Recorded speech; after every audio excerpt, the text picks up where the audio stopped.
Sambi sirapa parbayam ramni sufa santa tonkonya tono wakat kangar posila ni winiga kibaya runda wa zurada la woto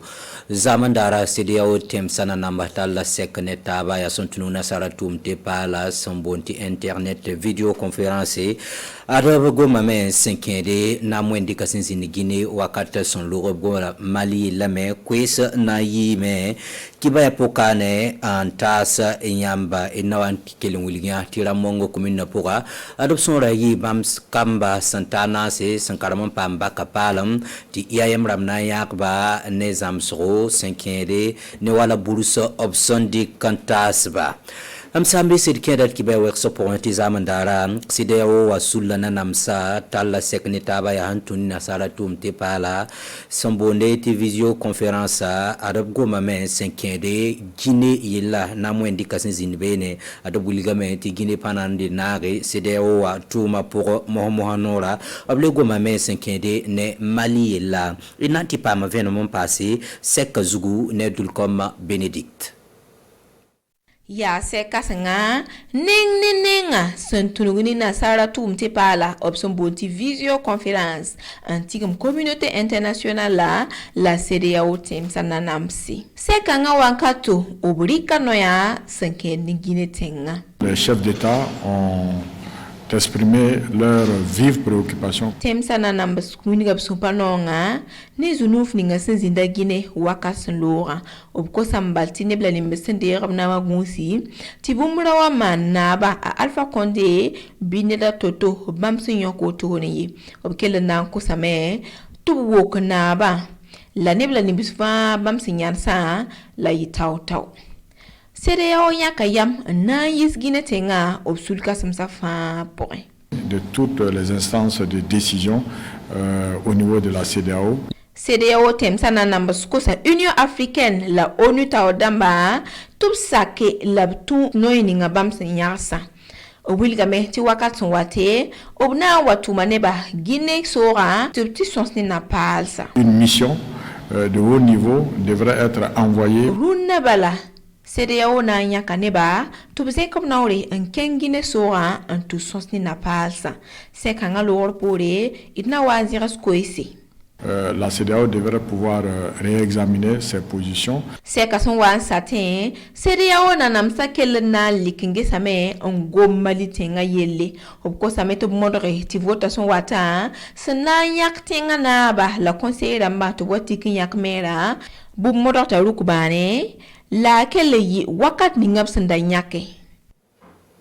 Sul kanga yura bonda kwa yaktisizaga ya sul sendik denget gofnema tumu wita na yilenti yisoma Burkina Faso nimbwide yinga runde yibe kwa menga tala sekani kibakitiba obseka tika bumba tabo ya 5 tontenga yonkologa yelle 5 de ramnis basantal azre kantaran tumne tontenga porto bonti opérateur économique ramsia bayira kwa yella gomia leti passé lycée Philippe Zenda menel ninga singeta kalambisa yel sangwinigi ta apparemment et tout le monde sin bene yesa yibu ginko ne nongba kuda opama penra 6 aga tar sabati nankila ko iset kilga isaka wedraugo ton elam zenda paraba ton para ton elam ti ministère an yel bulini ngam par zenda ka ton ka sak raisonning avancé e bala yela on wata otoni ya ministre fota ministre an ka sak nan ya kamba tobzini gome yelti akamba yankatra gomna ngomni kamba ton ka sak na bala kamba kam sankabe école wa et c'est école nambe. Voilà, donc ton elam ti ka sak ni gom konga bala nyam menga yam ti lycée Philippe Zena en main et karsamba menga au moment la conférence de presse yelti banka sak ni ministre nam par bono zenda wa bon zenda am par otonia ma ha wilam ti bampa ma place na ma nan puis bon kambisa école ramba fa mais ton ya meti men place menga kana zine wa puis c'est bam la main ti zine e bondo quartier périphérique ramba de banan chenga beni yolom chengni na buso le lycée Nelson Mandela wa Nelson Mandela mais beni rota menga sama mais rota ka soma comme tient la classe ramba point bana ma fa ko mais bon donc yam bon et puis bam yela ti non et bam nan kiti karbi san cheng wono périphérie ramba nan songa bono parents d'élèves ramba mais quand on sont parents d'élèves ramba puis c'est lycée Zanani lycée Nelson Mandela au Kazani Taboy obra ilamti a oni yelti Apollinaire et mandat trafic ou bien aya bras financier oni yela menti bam kayel otoye donc nek enfant ya rapport à la ton dieta ton dati yela me ti ton tenga kano Burkina kano tenga fa option de obneba Apollinaire comparé inu sakana zue a eboma fa point option de tenga obtara société ramba di Burkina be ramba tumur beni mam ton sanka Burkina kane mam ka ba Mali em kana ya top sam ne ba euro to mais Burkina kane ton non sam ton ne ba menga euro nem ninga songa ton menga ton tenga kane nem ninga nyak da obligida na man société ramba ri Burkina be ramba top tumbe ton tuma ya na sam ob euro nyo ya point tengla auto Kudomda sekanga bonna meti Afrika muso abe vuka nusaba ronda yumda ramla nisbasin ntiusa tumda sera kiba kitba nan convenam anazinda oktobra kyugu rasma yobe ntika rasmani tonda tenga poka tumbu toto labnan tume arabnandi ka bangal butotole antas parabla kompuli senkere bamena tonre enyere enyeneban tonte menga labgesa bayira yelle etumata sinzinbene someland Moussa Ouedraogo et Tipam Venam Nedulkom Benedict. Ya wana la partout qui samenga sana yilenta vi la toum de zil ninga ton pam yidigri. Ya woto la toum da tawdam kelinyake ana zinigi tekanga abuka nun soba. Zilikil kiugula sama yobe antitara la sama niwa son wata sekanga na antigma paraba Pompuguli la nebla nimbe sante ndo bamba obna pa mazamsro nusa tum wenge sen yilfa sunda futu worbo Afrika muso ya parab fete wor nu paraba man nu tum ha wala parab ning man du nu tum na wala ko do bizin bisi ko de ba wala wor de ba wor de sunne wala ya nu tum ne ramma la ton daton wor aronna wa ton datamen dik parab bam piga man formation Voilà la demande séminaire d'ama ngulugu wa paraba me ni Europa we Europa tin songa paraba wana manati bam me manu tumati ni quoi tin comme la vie roti bam minti tum la bois la convure me kala tin tum ha wa bi port de Europa quoi bota bala la songa ta ban tum ne ni ri randa mi yita soma tum da taw da mulga mbala ti bam sinyak yam na linga yap na toro mulgi ti para la bi pugul twen kensa minga tinga na yidi wenge oble kontab seka tum da buka yob soba yinga Eti basir kiba ramongo commune poga tilbe kudoga solma poga ti yum fa lokol la ninga sambonti iya mayaka yam ti karmla nisba san karme wakastab ninga sambonti baccalauréat anti zorobtaba adoblikda kunun tasba kune anasa dam sambonti bursa obtain an karma wala iya yam lokol la poga san sing pipi yum nanti tarab licence yuma tabo en patolo en yaw ligidi labli wala million yembre na letelba en passé adia wena maga seka sambe ramong tenga porto bonne ti festival ramongo deiza rende tumata sinzinbe ne ya César Carfo Alex Zagre pam pena ramongo deiza tor soba somninga sia sababu ti bulula mba tenta ramongo kambataba inanti kilgola me Alexandre Rwamba to bonti Alexandre le Grand bige ma faya million yemre yumra baba pa yawde école million yemre mpahde fo haya ramong bige fo ko be zina ning fa fo harat tikan karam IAM a konta fo tous pisi bourse wa yawde haya million ta yak tous pisi yam banga sam a ton pa tarnoro nan poussé ti rundo ton jehame ti bourse ram pige ayi besoin yime o tarab licence rati ti kilo ko pazin bene ko man kenga siti pa kap sunu karme ti IAM sunu nome tayti bewo rayita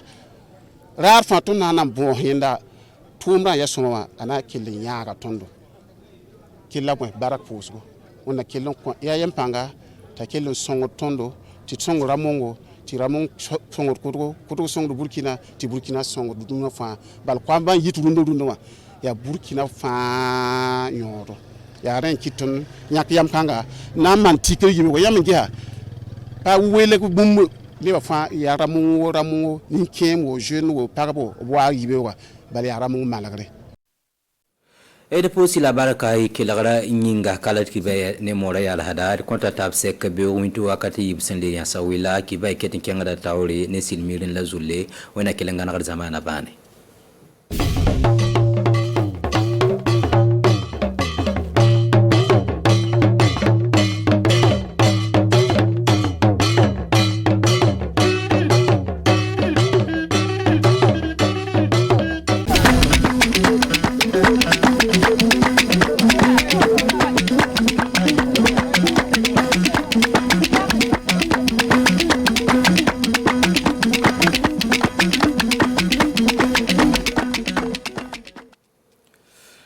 wodi sanne nde lawno sakiraɓe am worɓe rewɓe tawaɓe joni ono dara suudu télévision leydi Burkina jaam ñalluɗon suudu baba ndelle keɓon famde haddu golleji fuɗɗiti CEDEAO woni e dawru muɗum leydi Guinée Conakry wala hen katin ɗum wonno koɓe kantidi kamɓe hooreɓe leyɗe waldere CEDEAO koɓe kawri kenga nde en ndelle keɓon famde de fa hande sakiraɓe yimɓe joni oka ñalande holludurde yimɓe poña e fa hande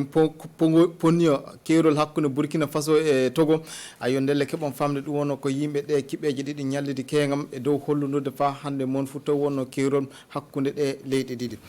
bisimilla moɗon ndelle sakiraɓe miɗo holli on kenga nde en waldere ɗum wonno CEDEAO nde ɓe joƴƴini ɗum wonno hawride mabɓe par visioconférence dow ɗum wonno internet ɗum wonno koɓe jiidi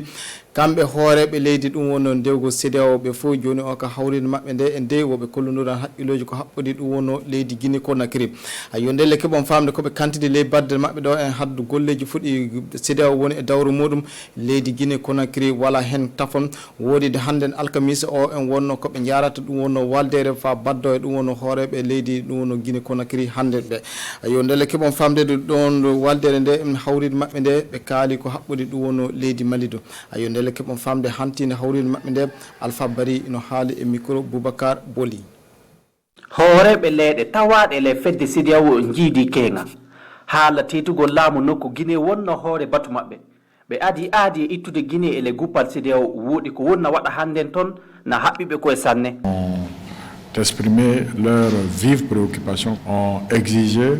le respect de l'intégrité physique. Kanankoɓe leyɗe CEDEAO ɓe kaali haala ko woni na waɗa Guinée hannde ɓe kolli kena ɓe tilsini yoofede Alpha Condé e tawti yimɓe nangaɓe ɓe fuu iɓe tilsini doygal ngal teddine fadde nden CEDEAO aadi e ittude Guinée ele walde maɓɓe woodi leydi ndin wala fukkongol ele CEDEAO ɗo fuu décision au niveau de la CEDEAO. hooreɓe leyɗe CEDEAO keddoke noddi fedde Union africaine e tawti ONU gatta baka moɓɓoy de andana dabareji ɗi ɓe adi ɗi hande ne wonno ko yimɓe ittete jaaha Guinée toon jewtida e tetuɓe laamu ele juuɗe Alpha Condé caggal majjum ɓe garam ɓe ndaara gasi dabareji goɗɗi bawɗi adede ele kawtal maɓɓe ngal ele nawtiɗi kesi ɓe keddoken ɓe kaali haala Mali ɗon du CEDEAO yamiri leydi ndin haalana ɓe noye anni waɗirde wotteji ɗin tawa laaɓana yimɓe fuu sakiraɓe keɓon famde kenga nde en wakkati ko batta en laamu ɓe puɗɗiti golle ɗum wonno gouvernement Burkina Faso ndele keɓon famde ɓe joƴƴini hawride mabɓe kenga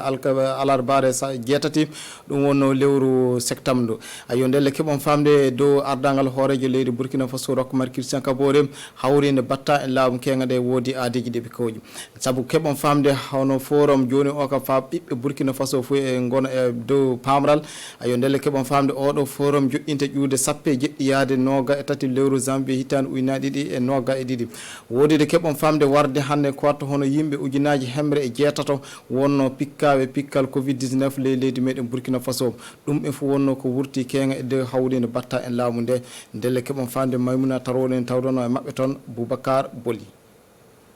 ele jonde batta laamu en kengal nde ɓe kaali haala ombede lycée Philippe Zenda Kaboré ɓe kolli ke yo mawri wonno ko o lycée on tete wona hikka ko wana ɗum du ɓe kaali haala hokkude battare laamu jande potolɗe fa laato battare laamu daronode talkuru bakka jango wona batta laamu jande kempe gasi ndelle batta laamu jande kempe kam du yettini kibaru ko haɓɓodi ko suudu soro sami e dow yimɓe nokku université Norbert Zongo ele balɗe cagatiɗe ɗe fa saabi maydi yimɓe nayo ele ɗon alkasu mayga hollike naɓe goni e lugade fa ɓe paama ɗum e wonno ko saabi o bilisa haala potal hakkunde ɓiɓɓe Burkina Faso batta laamu en ele jonde maɓɓe nde ɓe jeccoken ɓe kaali ɗum nyalaade ittaade fa haala potal haale yo ƴuude 17 fa yaade 23 lewru tubako goɓuldu hitande warode nde ele ɗon du fa hannden buuɗi ɗi burkina faso jeeyi wurtinde fa gollitoro hitande warode nde ɗum du naɓe goni no ɓe kiña fa ɓe paama ɗum ko heddi tan la loi majjum wonno ko jeeyi wotede jonka yeeso député en fa buuɗi jewɗi nawtorede ɗi heɓe hitande hikkade nde du ilam saabe ken ɗum wonno yimɓe ujunaji ɗiɗo e keme jeetato e nogayo e jeenayo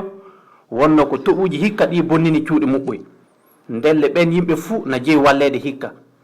haala bato hakkunde ɗum wonno baali politique aji lundiɗe laamu e gonduɓe laamu hande ngu naɓe goni fa hannden ɓe kollitike ɗum dannanoma amma ɗum fuɗɗi tan ele ndu lewru sakiraɓe koten leydi Togo ñalande hollodurde e baddal ɗum wonno ko joƴƴina poñati konti frontiére ɗum wonno kerol hakkude Burkina Faso e Niger ayo ndelle keɓon famde kenga nde en wonno ko yimɓe du fa hande hiɓere wiyeteno ponio leydi Togo kamɓe ndu tawaɓe ley nde ɗo waddere ka keɓon e ley nde ɗo jonde ka keɓon famde hawride mabɓe nde e ndey hollude yimɓe to wonno to laati ɗum wonno joni o ka kerol hakkude Burkina Faso e Togo woodi do fa hande tawe joni o ka yimɓe fu keɓa paama ɗum woodi do tawe ɗum wona hunde ko torrata fay goto ayo keɓon famde Isaka nana kamɓe Alidou Badini tawdon e mabɓe kenga toon e toon ka Boubacar Boli ino filtana en no wonno no gollal ngal ɓiyaari kenga toon potal hakkunde yimɓe jooɗiɓe ceerol Burkina e Togo nokkuro no anditire poñoti kontingo Burkina e tawti poñongo Togo kamɓo e gona nga ina tindine no watta fa potal heɓe hakkunde maɓɓe yimɓe kawjiɓe golle ciiri ɓe kiiñi ɓe daari woɗi du ɓe diidi nokkure nden les frontières et ça c'est une affaire d'autonomie on jii ceerol koye yo inde ni non yo hollude ke ndi leydi hewti hoore muɗum amma yimɓe leyɗe ɗen kay na kaani joddade e dow jaam ndelle min garano fa min kalana ɓe keddo e wuddude e futude fata ɓe mbiya ke gaɗa ɓe kawta leydi ni sey ɓe ceeda wona noon de ko laatoy saɗɗa ele ceerol ngol fuu yo laamu ɗum wandi kam filoto dabre majjum les problèmes vont être réglés administrativement et politiquement. Nous pensons que s'il y a difficulté c'est souvent entre les États mais très rarement entre les populations. miɗo sikka ɓe paami ɓe poti wakkati gomma du fay so jeddi naati du on tawanke hakkunde laamu ni no wona kamɓe jooɗiɓe le ceerol sabu o fu ele maɓɓe golle muɗum no hinni ɓiɓɓe Burkina Faso na woodi gese muɓɓoye Togo yimɓe Togo du na ndema leydi Burkina Faso ndelle saɗɗa fu wala Togolais qui viennent cultiver Burkina depuis très longtemps je crois qu'il y a pas de problème ko filete ɗon de yo gollude fa ceerol Togo e Burkina Faso yimɓe jooɗiɓe ɗon pota laato sakiraɓe ɗum wonno yimɓe leeɗe ɗiɗi ɗe ɗum le kanankoɓe guure ɗiɗi ɗe nani ɗum woɗi du ɓe fu ɓe kollike ɓe gollan no watta fa yimɓe poña tikontingo Burkina e tawti yimɓe poña Togo laato sakiraɓe fata fitina waɗa hakkude maɓɓe saabe nokkure ayo woɗi sane Allah bawɗo hokkuɓe woña fa tawe ɗum wonno joni o ka rafi pamna tinta jooɗo hakkude maɓɓe ko haɓɓudi ɗum wonno kerol ngol ndelle sakiraɓe ɗo noon to kibaruji meɗe ɗi kaaɗi hande ɗo soni Allah jaɓi fu jamude en fa hande aljumare nde min garan hokkude on kibaruji moɗon wakkati salli fanaji ka fadde majjum ka fofo moɗon e ƴewdomin dow suudo télévision leydi Burkina kirtan e jaam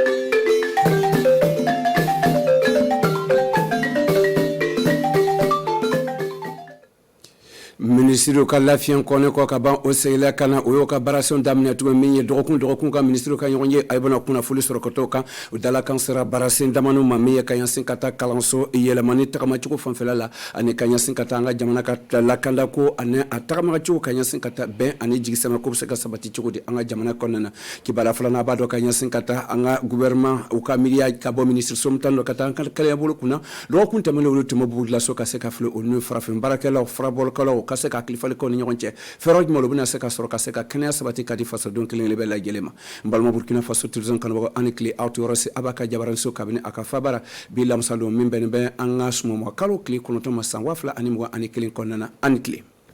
comme y'a fait cogo min an bɛ taa daminɛ an ka dɔgɔkun ka ministre ka ɲɔgɔn ye o basigira kunu o kɛra sababu ye ministre segila kana barasen caman tun b'o bolo kɔnɔna o kɛra sababu ye o y'o dalakan don ka taa sɛbɛn caman na min ye lycée Philippe Zenda ka tugu ko kɔnfɛla ani kan an ka jamana ka lakanda ko ani ɲɔgɔn ye ba min na sigi ka ɲɛsin ka taa bɛn ani adamadenya sabatili ko kunna an ka jamana kɔnɔna na ka se ka faamuyali sɔrɔ la don Maïmouna Traoré ani Carrefour Césaire olu ka seere filɛ nin ye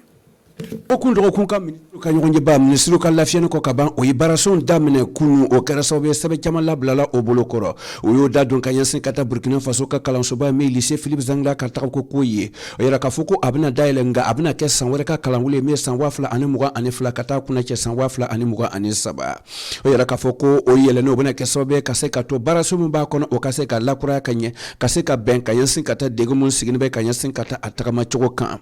min ministre min sigin don ka taa kalanso misɛn ko kunna o y'o da don ka ɲɛsin ka taa min ye baccalauréat ka labɛn ko funna o y'o kunnafoli di ka ɲɛsin ka taa kan ministre min sigin don ka taa kalanso kayamanu ka ko kunna don olu ye kunnafoli di ka ɲɛsin ka taa Université Norbert Zongo Kudugu cɛnni bɛ kɛyɔrɔ ya ka se kɛra sababu ye adamaden maa 4 o tor'o la dalakan sera ka ɲɛsin ka taa min ye surinɛ ko ɲɔgɔn ye ba min nana sigi an ka jamana kɔnɔna don o y'a kɛ labɛnni bɛ kɛra ka ɲɛsin ka taa k'o labɛnni dɔwɛrɛ tɛ ka se ka filɛ ɲɔgɔn ye ba min bɛna ba sigi ka ɲɛsin ka taa an ka jamana ka surinɛ ko ni bɛnko kunna an ka jamana kɔ o bɛna kɛ san wɛrɛ k'a ta janvier kalo tile 17 ka taa kunna cɛ janvier kalo tile 23 san 2022 kɔnɔna na dɔwɛrɛ tɛ ka se ka hakilifali ka taa o ka jango kunnawuli ɲɛnama ka se ka bɔ ana ka se ka labɛn ka ɲɛ sanu ko bɛ kɛ don o ka ɲɔgɔn ye ba ka sigi fasodenw u ni ɲɔgɔn cɛ ani mun politikidenw mun bɔra jamana kɔ kan o ka se ka hakilifali ko n'olu ye o ye sira di ministre min sigin don ka taa o baarason kunna o ka se ka ko bɛɛ lajɛlen kɛ jango ni ɲɔgɔn ye ba ni ani labɛnni ko ka se ka kɛ ka ɲɛ ministre min sigin don ka taa an ka jamana ka kobuda ko kunna don o ye ɲininkali kɛ ka ɲɛsin ka taa o ka baarason tagamacogo kan an ka jamana kɔnɔna na ka se ka baarason ka fɔ ɲɔgɔn kan o ka se ka baarason bɔ ɲɔgɔn kan o dabɔra fɛn min kɔsɔn nka ka se k'o baarason nɔ lawɛrɛ o ni ɲɔgɔn cɛ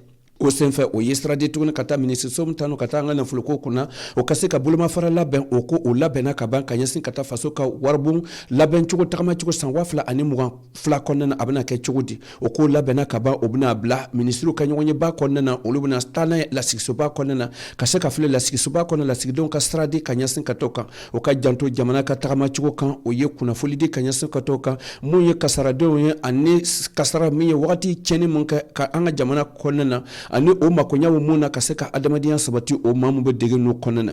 ministre ka ɲɔgɔn ye sira di mun bɛɛ bɛ nin sɛbɛn gbɛlɛman mun ye o bolo kɔrɔ o ka jija ka ko bɛɛ kɛ jango ko mun kɛra o ka se ka adamadenw mun bɛ dege kɔnɔna na o ka se ka ladonko ɲɛnama sɔrɔ comme tuma fara cogo min na kumaba filanan o ye ka ɲɛsin ka taa ministre min sigilen ka taa an ka kɛnɛya bolo kunna ka ɲɛsin ka taa coronavirus kɛlɛ ko fɛn fɛn don o ka se ka filɛ an ka farafin lɔnnikɛlaw ka ɲɛsin ka taa yirilele ko fanfɛla la olu ye a ye welelekan bɔ ka don mu ɲɔgɔn sɔrɔ bɔ la so o bɔra mara 13 kelen-kelen bɛɛ lajɛlen la to kɛra lɔgɔkun tɛmɛlen o senfɛ o ye hakilifalikaw ni ɲɔgɔn cɛ fɛɛrɛ jumɛn ta an'u ka niyɔrɔ ta bɛna kɛ jumɛn ka ɲɛsin ka taa coronavirus banakɛ ko kɛlɛ ko fanfɛla la ka se ka fɛmɛrɛ kɛ an ka cidenw tɛmɛra Karim Milogo ani Sata Boire olu ka seere filini kabini RTB de Obasɛ uti kalo tile 31 olon sugandini lo ka kɛ farafin fila yiriwali lon ye farafina jamanaw bɛɛ kɔnɔ ɲɛnajɛw bi latigɛ olon ka se ka hakilifalenw latigɛ ka taa farafin fila kan bana min bɛ bibi na min ye coronavirus bana ye an ka jamana farafin fila bɔla caman olu yi filaw labɛn ka taa coronavirus bana kɛlɛli la coronavirus bana kɛlɛli la farin furakɛlaw jamana ni fan bɛɛ o ye u ka lɔntaw yira ka taa yiriw kun kan dɔw yɛrɛ furaw dɔ labɛn k'a bila ka taga min b'a to u ka se ka coronavirus ta charge la mais o kɔni a kibaruya kɔni lasera fana jamanadenw ma mais bon o ma sɛgɛsɛgɛli kɛra ka se k'a ɲɛfɔ jamanadenw ye fɔlɔ n'a y'a sɔrɔ n'a b'a ɲɛ an kɔni la b'a la ko yiri minnu dira a bɛna se ka mako ɲɛ farafin filabɔlaw bɔra Burkina Faso jamana fantan ani 4 bɛɛ ra ka na tali kɛ u ka ɲɛnajɛ nin na o yi u ka laɲiniw ani u ka fɛtaw walawala Burkina Faso jamana kɔnɔ jɛnkulu caman lo bɛ min furakɛlaw ka jɛnkulu ye mais bɛn le tɛ ka sabati o ni ɲɔgɔn cɛ o la an tun y'a laɲini an ko ne o bɛ se ka an dɛmɛ an ka ordre de travail praticien sigi o ordre de travail praticien nin ale jɛnkulu min bɛna kɛ sababu ye ka jɛnkulu ninnu bɛɛ fara ɲɔgɔn kan an tun y'a yira ko an b'a fɛ fana u ka fɛn dɔ bila an ka disposition na min ye wari ye n'an mako lɔra la an bɛ se ka taa o wari ta fana k'an ka baaraw kɛ n'a ye n'a b'a la gɛlɛya caman de bɛ yen an bɛ fɛ ka yiri baara kɛ an ka baara kɛ ka fulaw ladilan mais ni wari tɛ yen a ka gɛlɛn a ka se ka matériel minɛnw sɔrɔ an ye minɛnw fana deli u bɛ se ka minɛnw d'an ma cogo min na an ka se k'an ka fula ninnu yɛlɛma ka a ɲa centre dɔ dayɛlɛ la Wagadugu min ye centre ye min ye farafin furakɛ centre le ye centre b'a lo donc an y'a laɲini ko a dayɛlɛ ka kɛ a lɔ tuma mɛnna baara ti kɛra kɔnɔ an yɛrɛ min bɛ o bassin kɔnɔna na yan min lɔra Wagadugu ni an y'a ɲini ko ka na a ɲɔgɔn dɔ biriki sigi k'a yira k'a fɔ ko bɛna na a dɔ lɔ an fɛ Bogoji so yan. Farafin filabɔla mɔgɔ 10 Burkina Faso jamana ye olu waleɲuman ni jala ye ka taa u ka baara ɲuman kɛli fan fɛ. A diyara n ye fo ka tɛmɛ parce que ne ye n bamuso taama sira lo ta parce que a bamuso tun b'a bɔ après a ye ne yɛrɛ nana minɛ donc o y'a nugu fara a kan ka baara ni dege a nugura sinon ne yɛrɛ lɔ ni loya ne bolo ni sen fagara j'ai fait 9 jours de coma ala ni farafin fila a ye ne wuli o le ne fana bamba k'a don a kɔnɔ pour que a kana tunu bi ni na ne bamuso banna a san 28 lo ye bi ye ne fana y'a ta ne b'a bɔra mɔgɔ caman bɛ o paralyser la ne y'o bɛɛ wuli mɔgɔ min bɛ den yaala o t'a sɔrɔ o nana ne fɛ mɔgɔ min fana spermogramme o taara spermogramme kɛ ko spermatozoïde ko a faga no ou bien a kisɛ ni taara o bɛɛ ne y'o 2 kɛ kɔnɔna joli ilisɛ ne b'a 2 kɛ fièvre typhoïde ne b'a 2 kɛ sumaya ninnu bɛɛ ne b'a 2 kɛ ma problème de nerf ne b'a 2 kɛ. Farafin filabɔlaw nana ni farafin fila caman ye ka na o yira mɔgɔw ra kɛnɛ kan.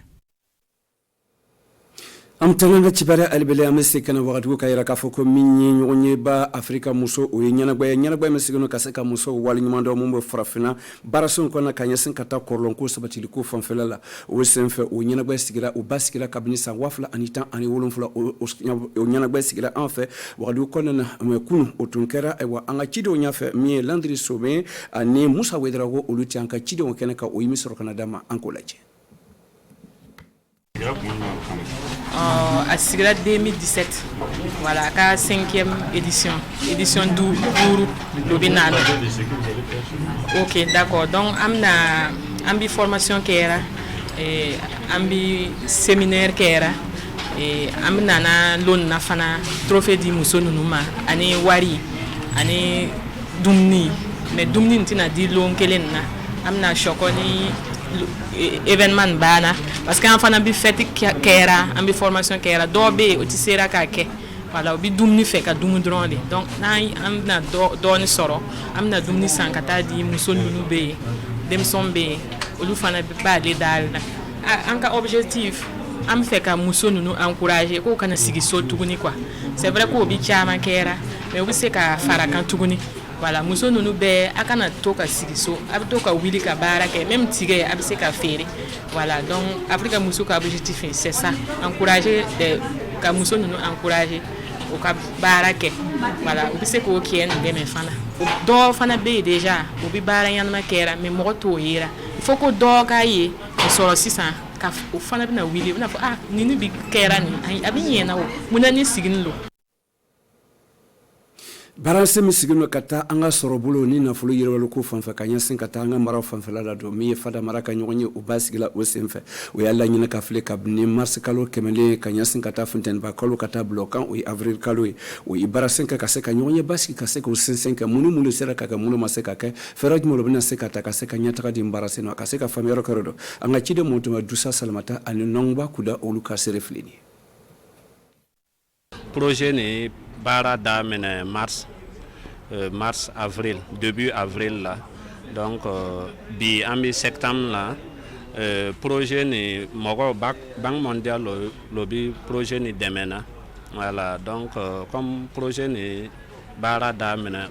avec kalo duru temps voilà donc un yon yebi ka bara ni fleur abitara modèle mina est à kanya est-ce que FMB est-ce que belaya bara molo bi se ka projet ni demain aka bara ni binata yan fait projet ni blana kumi kama akanka mogo mi déplacer ni ala par région de l'Est ni sécurité ni kama mogo chama yo ka olo au cas bon ainsi de suite au bedabla ka déplacer donc mɔgɔ min déplacera ni kalanden baara projet ni bi fɛ ka filɛ n'a bɛ se ka o kalanden ni dɛmɛ ka o ka frais de scolarité ni sara k'o dɛmɛ dumuni ko la santé ala pour que o bɛna to école ni kɔnɔ o kana école ni dabila parce que o bolila ko o ka yɔrɔ nin to yen. Balma Burkina Faso tourism kalaba amanga bika kunafuli kuna chante nala sini rana bawo soro to ni stiro kele nana kunafuli wore nga anga baraba taman albel aklini be ani chaka la jella antle